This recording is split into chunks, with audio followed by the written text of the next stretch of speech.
दोस्तों, आज मैं आपके लिए जो सवाल लेके आया हूँ वो सवाल आपका पूछा गया था टेक्नीशियन ग्रेड 3 26/12/2024 शिफ्ट 3 का सवाल है। आपने देखा होगा कि रेलवे का कोई भी एग्जाम हो उसमें आपसे इस प्रकार का एक प्रश्न पूछा जाता है। अगर आपको इस प्रकार का सवाल लगाना नहीं आता है तो बने रहिएगा वीडियो में, क्योंकि मैं आपको बिल्कुल बेसिक के साथ बताऊंगा कि आप इस सवाल को किस प्रकार से लगा सकते हैं। आपको एक कंसेप्ट पता होना चाहिए, बस वो कंसेप्ट पता है तो इस सवाल को आप बढ़िया तरीके से समझ लेंगे।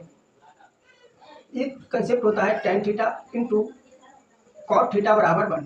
इसे हम लिख सकते हैं cot थीटा बराबर 1, ये tan थीटा इसके बटे में जाएगा। हम कह सकते हैं कि कहीं पर cot थीटा दिया हुआ है, वहां पर हम लिखेंगे 1/tan थीटा। अब देखो, हमसे जो मान पूछा है वो 6 tan square theta plus 6 cot square theta का मान पूछा है, तो इसको हम एक प्रकार से और लिख सकते हैं। अगर मैं यहाँ पर 6 कॉमन लेता हूँ तो हम यहाँ पर लिख सकते हैं tan square theta plus cot theta को क्या लिखेंगे 1/tan थीटा। यहाँ स्क्वायर लगाए तो हम स्क्वायर कर लेते हैं। अब हमसे जो मान पूछेगा वो 6 हमने कॉमन लेनी है, tan square theta plus 1/tan square theta का हमसे मान पूछ रहा है। तो इसको भी हम इस प्रकार से लिख सकते हैं tan थीटा प्लस इसको हम लिखेंगे 1/tan थीटा बराबर कितना दिया हुआ है 21। हमको क्या बनाना है, स्क्वायर बनाना है। अगर स्क्वायर बनाते हैं तो बराबर के इसको हम स्क्वायर करेंगे तो बराबर के इधर क्या करेंगे, स्क्वायर करेंगे। अगर मैं इसका स्क्वायर करता हूँ तो हमको जो प्राप्त होगा वो tan square theta plus 1/tan square theta plus 2, एक tan है इससे गुणा करेंगे और हम इससे गुणा करेंगे 1/tan थीटा बराबर 21 का अगर हम स्क्वायर करते हैं तो हमको प्राप्त हो जाएगा 441।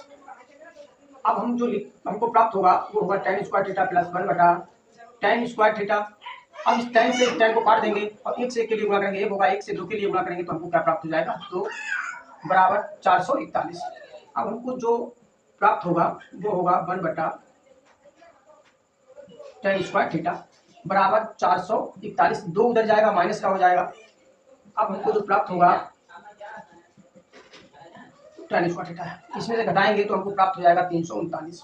हमसे जो मान पूछ रहा है वो tan square theta plus 1/tan square theta का पूछ रहा है। यहाँ पर भी हमको मिल गया है tan square theta plus 1/tan square theta बराबर 439। यहाँ पर आपका एक ऑप्शन भी है, मगर आप ये गलती कर रहे हैं अगर आपने इतना उत्तर दे दिया तब, क्योंकि यहाँ पर हमको क्या है 6 से मल्टीप्लाई करना है, मतलब इसमें हमको 6 से गुणा करनी है। अगर हम इसमें 6 से गुणा करते हैं तो बराबर के इधर भी हम 6 से गुणा करेंगे। अगर हम इधर 6 से गुणा करते हैं 9 छक चौवन चौवन के 4 छतियाँ 18 और 5 23, 6 चौक 24 और 2 26। जो आपका उत्तर होगा वो होगा ऑप्शन 3। आशा करते हैं दोस्तों आपको बढ़िया तरीके से समझ में आया होगा। अब आपसे मिलते हैं अगले वीडियो में अगले सवाल के साथ।